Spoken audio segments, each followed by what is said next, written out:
এবার এ রাজ্যে আসছে 5 আইন। 5 আইন কি, কবে ছিল, কাদের আমলে ছিল, কতটা কড়া আইন, এইসব নিয়ে পরে বোঝাবো। আপনাদের মধ্যে নিউজ 18 বাংলার দর্শক যার অভ্যেস আছে যেখানে সেখানে থুতু ফেলার, যেখানে সেখানে পানের পিক ফেলার, যেখানে সেখানে গুটখার পিক ফেলার, মুখে তো সব সময় গুটখা নিয়ে ঘোরেন, যেখানে সেখানে দাঁড়িয়ে পড়েন পেচ্ছাপ করতে, কিন্তু কলকাতা শহর এতে দূষিত হচ্ছে। শহরের মানুষ আমরা, আমি আপনি, কলকাতা হোক, বর্ধমান হোক, হাওড়া হোক, হুগলি হোক, বহরমপুর হোক, রায়গঞ্জ হোক, শিলিগুড়ি হোক, যে কোনো শহরের মানুষ আপনি, আপনার শহরকে সুন্দর রাখার দায়িত্ব তো আপনার। কেন পানের পিক ফেলবেন রাস্তায়, কেন গুটখার পিক ফেলবেন হাওড়া ব্রিজের ওপরে, কেন খোলা একেবারে খোলা আকাশের নিচে দাঁড়িয়ে যাবেন পেচ্ছাপ করতে? লজ্জা শরমও নেই, তার সঙ্গে সঙ্গে চিন্তা ভাবনাও নেই। যে শহরের মানুষকে দড়ি দিয়ে বেঁধে রাখতে হয় সিগন্যাল না পেরোনোর জন্য, যখন সবুজ সিগন্যাল তখন আপনারা রাস্তা পেরোন, তাই দড়ি দিয়ে রাখতে হয় পুলিশকে, আর যখন লাল সিগন্যাল তখনও রাস্তা পেরোন। কি মজা!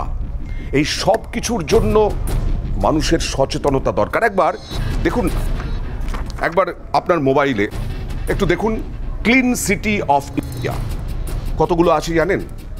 ইন্দোর, আহমেদাবাদ, সুরাত, বিজয়ওয়াড়া আরও। আর এদের এই সব শহরের মানুষের রিয়াকশন দেখুন, তারা যে প্রথম তালিকায় আছে, প্রথম 10 তালিকায় আছে, তারা ব্যাপক গর্বিত। আমরা গর্ব অনুভব করি না কলকাতা শহর নিয়ে, তাই কলকাতা শহরকে বারবার বারবার আমরা নোংরা করে ছাড়ি। কোনো সচেতনতাও নেই, মাথায় কোনো চিন্তাভাবনাও নেই। এই যখন আপনি মেট্রো স্টেশনে ঢুকবেন তখন কিচ্ছুটি করতে পারবেন না, না পানের পিক ফেলতে পারবেন, না গুটখার পিক ফেলতে পারবেন, না যেখানে সেখানে থুতু ফেলতে পারবেন। এই যদি সচেতনতা না হয়, না হতে হতে না হতে হতে এমন বদভ্যাস, এমন কুঅভ্যেস হয়ে গেছে যে এবার আইন আনতে বাধ্য হচ্ছে রাজ্য সরকার।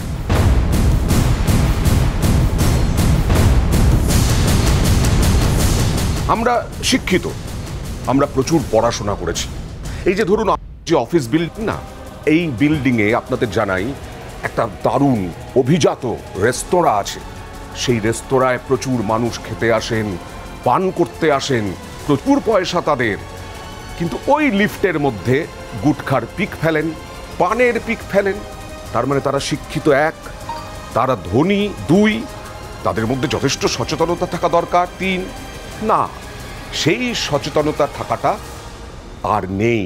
তাই ওই পানের পিক তাদের একবারও মনে হয় না যে বাড়িতে, বাড়ির ঘরের মধ্যে পানের পিক ফেলতাম, ঘরের মধ্যে থুতু ফেলতাম, ঘরের মধ্যে গুটখার পিক ফেলতাম, ওটাকে আর ঘর বলে মনে হয় না। যতক্ষণ না শাস্তি হচ্ছে ততক্ষণ পর্যন্ত টনক নড়ে না।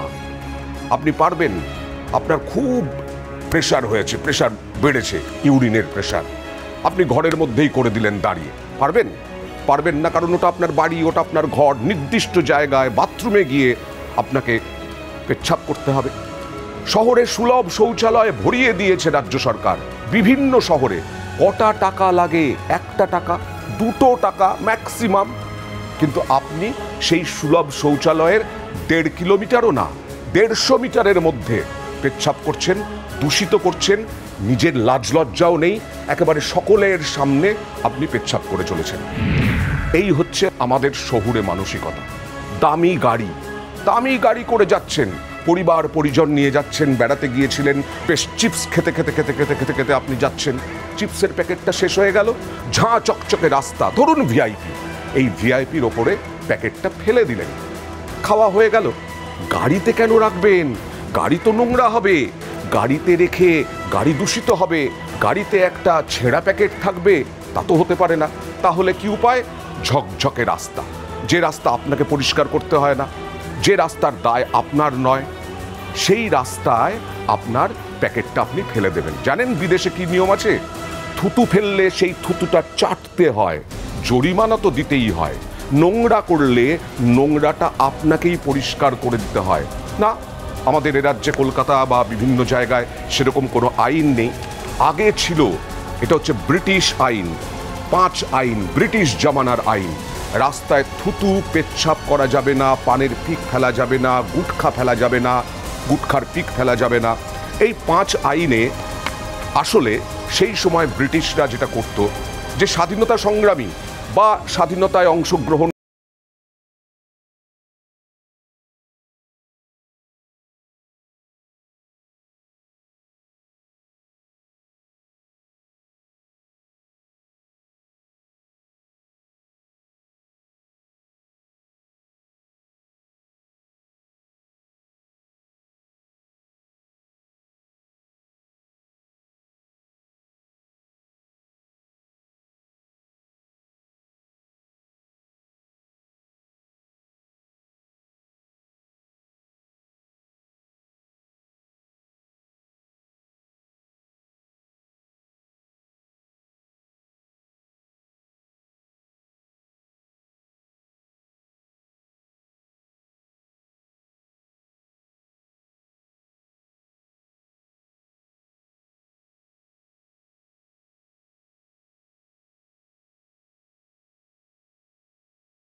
বিভিন্ন ধরনের রাসায়নিকের জন্য যে কোনো সময় ভেঙে পড়তে পারে হাওড়া ব্রিজ, ক্র্যাক হতে পারে হাওড়া ব্রিজ। শিয়ালদা স্টেশন বাইরে থেকে ঝাঁ চকচকে সুন্দর করে সাজানো, কারণ আপনাদের পরিষেবা দেওয়ার জন্য রেল, রাজ্য সরকার, কেন্দ্রীয় সরকার একদম পরিষ্কার স্বচ্ছ রাখার জন্য বিভিন্ন স্টেশন সাজায়, বাস স্ট্যান্ড সাজায়, বিভিন্ন হোটেল রেস্তোরাঁর চারিপাশে যে রাস্তা, সেই রাস্তাঘাট সাজিয়ে তোলে। সৌন্দর্যায়নকে বলে। সেই সৌন্দর্যায়ন তো আপনাদের জন্য, কিন্তু আপনারা তার মান রাখেন না অধিকাংশ মানুষ। এই যে শিয়ালদা স্টেশনের ভেতরে গিয়ে দেখা যাবে চারিদিকে দেওয়ালে দেওয়ালে লালে লাল, দেখলেই ঘেন্না করবে, কিন্তু আপনার বাড়িতে হলে সেটা ঘেন্না করবে। আপনি যখন যেখানে ফেলছেন সেখানে কুচকে ঘেন্না করবে না, ওই থুতু ফেলতে, পিক ফেলতে, পানের পিক ফেলতে বা গুটখার পিক ফেলতে। এবার আসছে নয়া আইন। সুলভ শৌচালয় থাকবে, তাও আপনারা ব্যবহার করবেন না। সমস্ত কিছু থাকছে, তাও আপনারা ব্যবহার করবেন না। এবার ধরা হবে, ধরে জরিমানা করা হবে। পকেট ফাঁকা যখন হবে, তখন যারা এই সব কাজ করছেন তাদের বেশ টনক নড়বে বলেই আশা করা যায়। কারণ জরিমানা ছাড়া, শাস্তি ছাড়া কোনো অপরাধ, কোট আনকোট, এটা অপরাধী, অপরাধ কখনো দমন করা যায় না।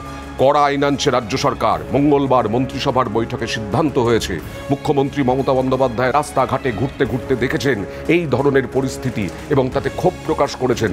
সাধারণ মানুষকে যখন সচেতন না করা যায়, সাধারণ মানুষ যখন নিজে কোট আনকোট শিক্ষিত না হয়, তখন তাকে ওই রকম ধরে বেঁধেই নিয়ম কানুন শেখাতে হয়।